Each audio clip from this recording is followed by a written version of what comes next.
Selamat datang di podcast Coba Cerita dalam acara Cerita Gelas Kosong. Cerita bebas tanpa ilmu di awal, menghasilkan pemahaman di akhir.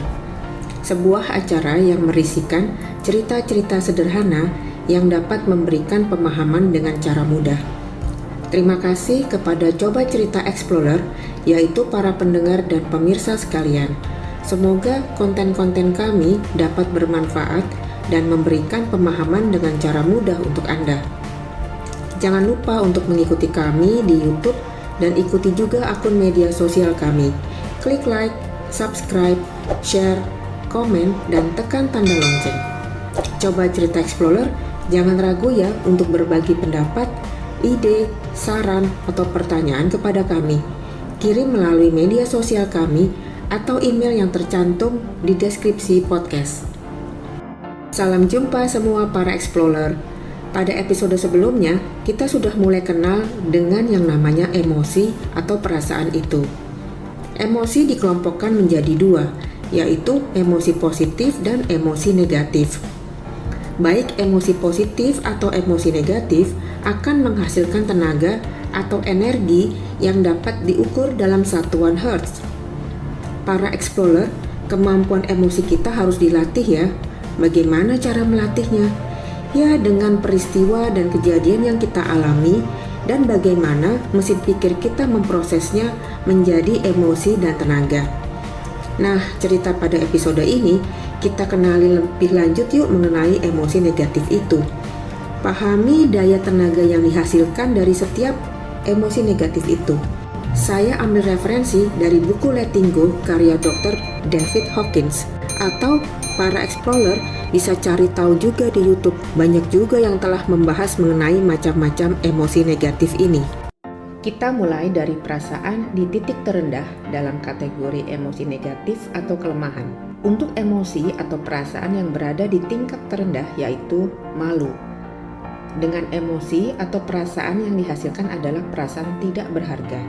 Dengan daya tenaga yang dihasilkan sebesar 20 Hz. Daya tenaga yang dihasilkan dari perasaan tidak berharga ini sangat lemah, bahkan mendekati kehancuran atau kerusakan mesin pikir apabila kita dari tahun ke tahun berada di tingkat malu. Sangat berbahaya bagi kondisi mesin pikir kita apabila tidak segera ditangani. Tingkatan emosi malu atau perasaan tidak berharga pada seseorang bervariasi tergantung pada intensitas dan situasi yang dapat memicu. Malu ringan adalah kondisi seseorang mungkin merasa sedikit canggung atau tidak nyaman dalam situasi tertentu, tetapi perasaan ini tidak mengganggu fungsi sosial atau emosional mereka secara signifikan. Malu sedang adalah kondisi seseorang mungkin merasa sangat canggung atau merasa bahwa mereka telah melakukan sesuatu yang memalukan. Ini bisa mempengaruhi interaksi sosial mereka, dan mereka mungkin mencoba untuk menghindari situasi yang memicu perasaan malu. Malu berat melibatkan perasaan malu yang kuat dan mendalam. Seseorang mungkin merasa sangat malu dalam situasi yang sangat memalukan atau dalam konteks yang sangat penting. Malu kronis adalah perasaan yang konsisten dalam berbagai aspek kehidupan dan dalam jangka waktu yang lama. Seseorang mungkin memiliki kecenderungan untuk merasa malu dalam berbagai situasi sosial. Malu parah adalah tingkatan malu yang sangat kuat dan mendalam. Seseorang mungkin merasa sangat malu dalam situasi yang sangat mengganggu atau dalam pengalaman yang memalukan secara ekstrim. Malu mendalam, di mana perasaan malu bisa sangat mendalam dan merupakan ciri khas kepribadian seseorang. Mereka mungkin dikenal sebagai individu yang cenderung merasa malu dengan mudah dalam banyak situasi. Perasaan satu tingkat di atas malu adalah perasaan bersalah, dengan tenaga yang dihasilkan sebesar 30 Hz. Perasaan bersalah adalah emosi negatif yang muncul ketika seseorang merasa bahwa mereka telah melakukan sesuatu yang salah, melanggar norma, atau merugikan orang lain. Emosi bersalah ini seringkali disertai dengan rasa penyesalan, kekhawatiran, atau perasaan tanggung jawab terhadap tindakan yang telah dilakukan. Perasaan bersalah dapat mendorong seseorang untuk memperbaiki kesalahan mereka atau untuk mencari maaf dari orang yang terpengaruh oleh tindakan tersebut. Emosi bersalah juga dapat bervariasi dalam tingkatannya. Bersalah ringan adalah kondisi di mana seseorang mungkin merasa bersalah karena melakukan kesalahan kecil atau tindakan yang tidak disengaja merugikan orang lain. Emosi ini biasanya tidak begitu mengganggu kehidupan sehari-hari. Bersalah sedang. Pada tingkat ini, perasaan bersalah menjadi lebih kuat di mana seseorang mungkin merasa sangat menyesal karena telah melakukan kesalahan yang lebih signifikan atau menyakiti perasaan orang lain dengan sengaja atau tidak sengaja.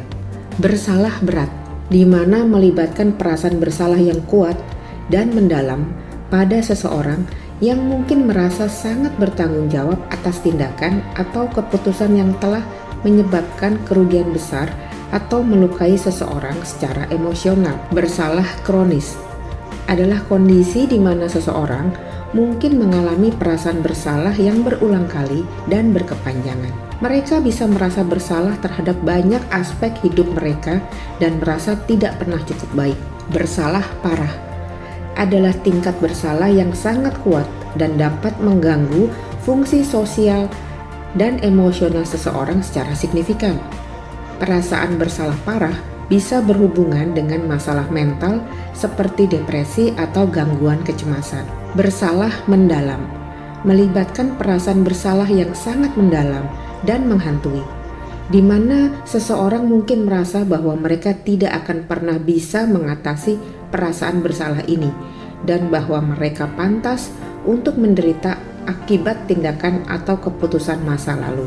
Perasaan apatis adalah perasaan dengan daya tenaga yang dihasilkan sebesar 50 Hz. Perasaan apatis adalah perasaan di mana seseorang kehilangan minat, antusiasme, atau perasaan ketidakpeduli untuk terlibat secara emosional atau aktif dalam kehidupan atau aktivitas. Tingkatan emosi apatis bisa bervariasi dalam intensitas dan perasaan ini bisa sementara atau berkelanjutan. Apatis ringan adalah kondisi di mana seseorang mungkin merasa sedikit kurang tertarik atau termotivasi dalam beberapa aktivitas atau tugas, tetapi perasaan ini belum mengganggu secara signifikan kehidupan sehari-hari mereka.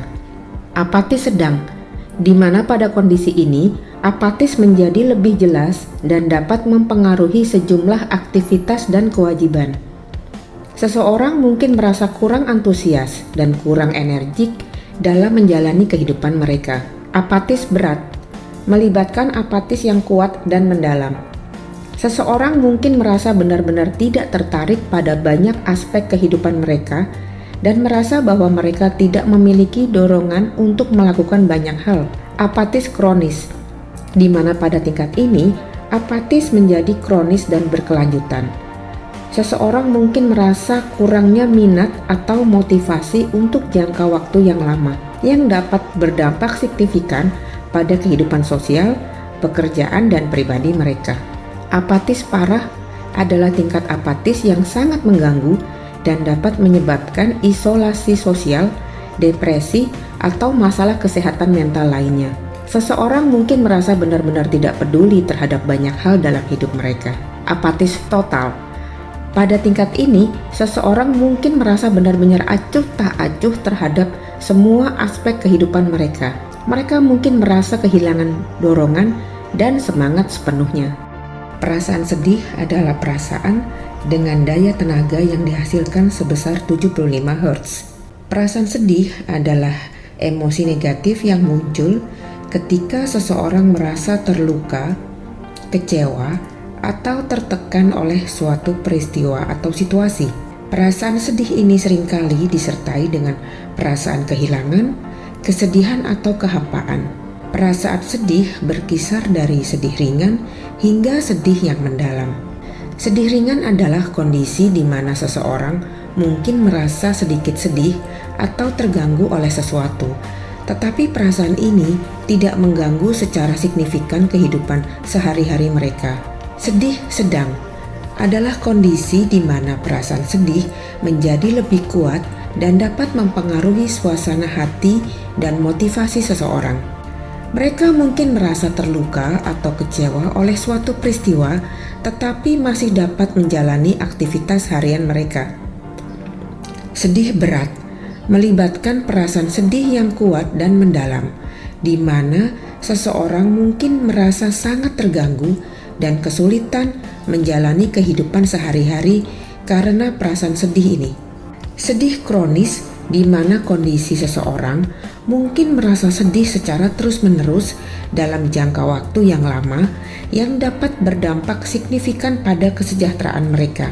Sedih parah adalah tingkat sedih yang sangat mengganggu dan dapat menyebabkan depresi atau masalah kesehatan mental lainnya, di mana seseorang mungkin merasa sangat putus asa atau terluka secara emosional. Sedih mendalam adalah kondisi di mana perasaan sedih bisa sangat mendalam dan mungkin sulit diatasi.